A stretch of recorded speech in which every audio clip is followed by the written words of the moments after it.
စားမှာဘာလို့ရမ်းမလဲမင်းတော့ဘာဝဲတာတက်ကြီးလားတက်ကြီးလေဘာလို့မသိစရာဟိုနဲ့โอเค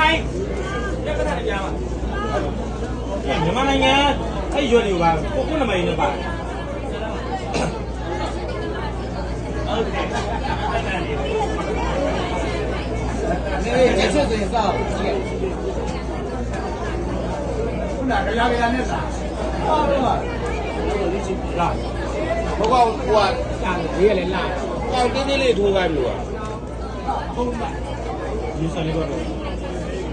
ကောင်းတင်းတင်းလေးထိုးခိုင်းလို့ဒီချီလေးအဲ့ဒါကိုမရဘူးဟမ်အဲ့ဒါကိုထိုးလို့ရတယ်ဘူးဒီလေးတွေ